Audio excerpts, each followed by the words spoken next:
My daughter called me Friday after around 4 o'clock telling me that there's water coming out under the floor when she stepped on it around this area.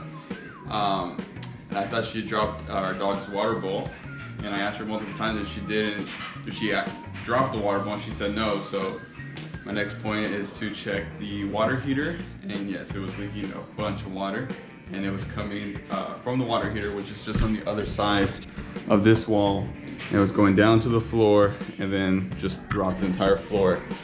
So we had a decision to make to either call the insurance company, which I did. They told me it would be a $2,500 deductible, and then we'd have to get someone out here to take a quote, or we would have to call our own guy and have them quoted, and then there would be a file on our claim on our file.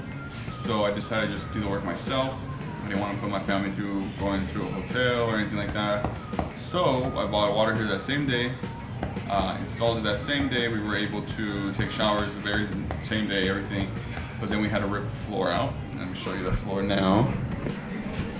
So this is what it looks like right now. We had to take all right here, was all wet, all this. Again, the water was coming down from there. The boiler's right there on the other side of this wall, fall down, it just came dripping this way. So we started taking the floor off, which is laminate floor. So this is the good floor that's left, the floor that we're gonna keep and maybe use at a different house whenever that comes. I just have to find a place to put that.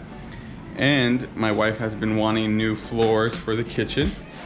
Since we could not find this floor anymore, she convinced me just to take off all the kitchen floor, replace all this floor, replace the living room floor, and it's also gonna go all the way to the hallway and the entrance, and it's gonna cut off in the bedrooms.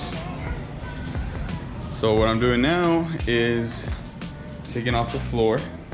My brother-in-law let me borrow this machine to rip it off, but it looks like it broke, but we do have insurance, so we're gonna take it to Harbor Freight, and they're hopefully gonna replace it really quick. And then I'll come back and take some more floor off. Since I don't have that, I'm waiting for him to get here. I'm gonna start taking the moldings off of here, which I already took a couple off there. Probably can't even see it. I took these off. Now I'm gonna take these off. And I'm gonna rip out the rest of the floor in the hallway. So I'm gonna rip out all of this floor and this floor. So we'll get started with that. I'll set up the camera and see how it goes.